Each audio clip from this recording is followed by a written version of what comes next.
When I talk to people from New York, and Jedediah, this one's going to you. When I talk to people from New York, they tell me, they say the following. They say, Pat, all those people that left, they are coming back. Mm-hmm. They're all coming back. No one's going to stay in Florida. You have friends there.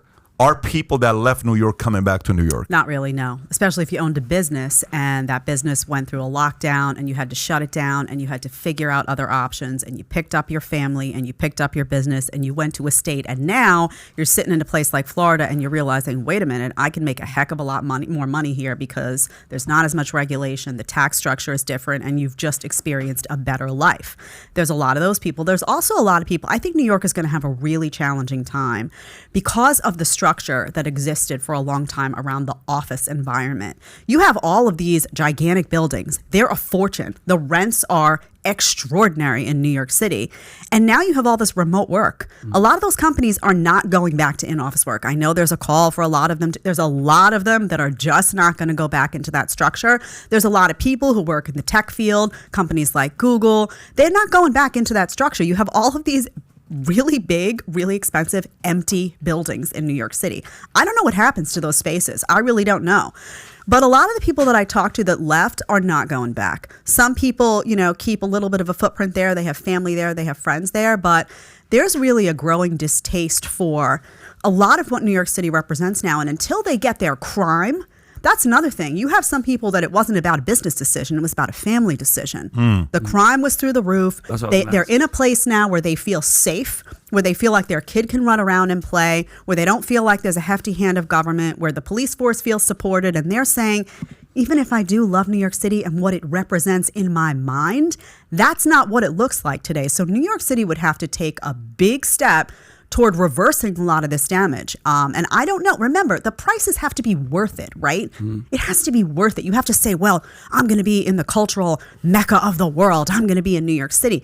That's not a good sell if you can't walk through Times Square without taking your life in your hands. It's very dangerous right now still. Yep. So I think a lot of these issues, it's not, if it were just one issue, it's not. It's like lockdowns. It's mandates. It's, is there going to be a second wave of this? And I'm going to go through this again. It's, how dare you do that to my business? It's this heavy hand of government. It's crime. It's multifaceted, the reasons why people left cities like New York, California, Chicago. So it's going to take a lot to get those people to go back, and some of them just won't. I won't. I'll never go back. And mind you, you'll never go back to New York. I will never go back to living in New York. And that's home to you. That's home. I love my city. I love it. I grew up there. I became who I am there. I have a special bond with it. I don't know if I'll be in Florida forever, but New York City, it's not what it once was. You would have to show me that New York City can be amazing again, and I'm not convinced that New Yorkers are going to vote for that kind of leadership. Interesting. And so, being from Yonkers, New York, shout out to my mom and my aunt that are watching. But because you see it, because it's a liberal state, right? You'd think people would bounce and then they'd be like, you know what? It's over. We're going to come back. But like you said, the crime is nuts. Even my aunt, they don't walk outside at night. There's no chilling in New York anymore. It's dangerous as fuck.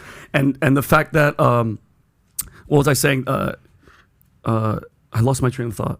The fact that the fact that if you're a New Yorker and you love New York and you bounce and now you're getting used to this and now you want to come back, it's like, come on. You know what I mean? Also, you have to keep in mind, you bring up a good point about New York as a state. The state's not like that. You go upstate New York, it's a different world. This is a New York City. New York City is sinking that state. Granted, the governor's a disaster. She's an absolute monster when it comes to any issue of freedom or, it's preposterous.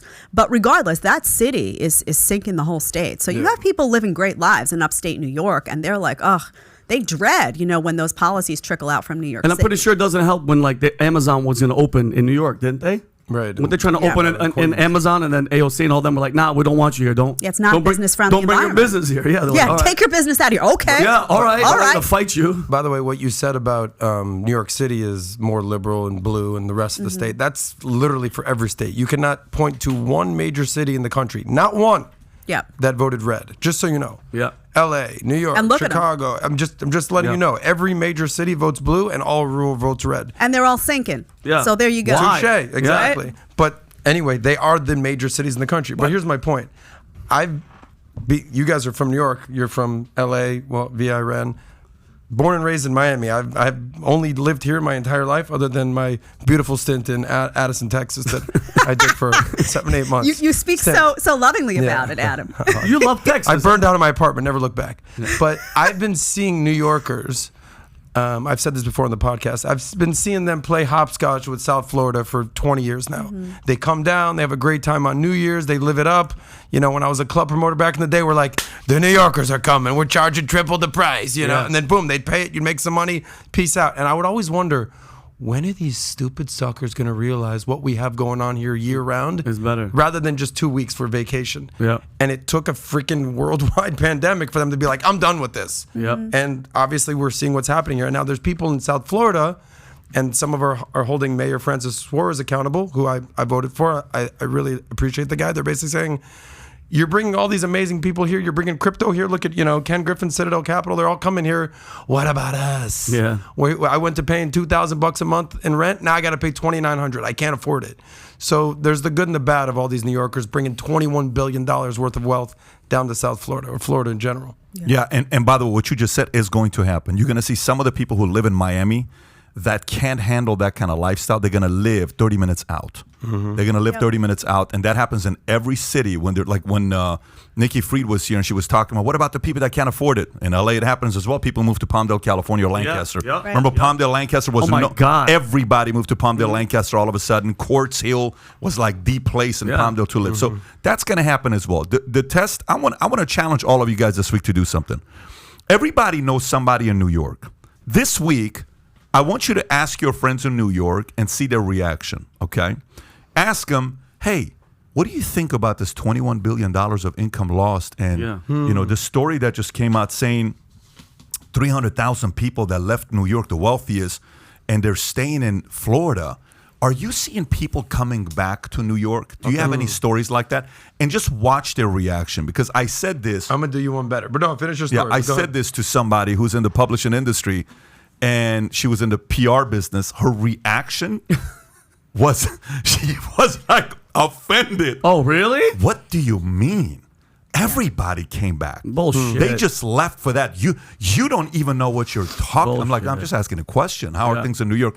Everybody comes back. This is the greatest city. Nobody will ever leave New York. I'm like, okay, that's great to hear. Awesome. Pat, you know what's great? You're going to New York. I'm going to New York tomorrow. He's going to That's New York. Literally what I was going to say. He's going to New York tomorrow. That would be for the weekend. And you're gonna and Adam, you're gonna do Man in the Street. Yes. Are you doing Man in the Street? Yes, it's literally. Go. Adam, You just gave me an idea. Can you please? I didn't know what I was going to film exactly. Now you know. That's perfect. perfect. Perfect. I will be there. You'll help me write some questions. I will. Boom. I'm going to go interview all the New Yorkers. I'll have my aunt and my mom come see you. They're in Yonkers. I get to meet your mom in New York and My Yonkers. mom and my aunt are in Yonkers. This is amazing. Also, what's really interesting is because I have friends that are working in the bar business right now, and they say it's all tourists. It's all the tourists have come back because they can get in everywhere now, and the mandates have dropped. But the people who made it like the New Yorkers, they're not there. Like, I even have a friend who wanted to open up a hair salon, and she said, she was working at another salon prior to COVID. And she's like, I want to open it up, but my New Yorkers aren't there anymore. It's like, it's a very come and go type of feel to it. It's a very touristy, here for the moment type of feel. I got you, what you just said. So it's funny you say that, because in LA,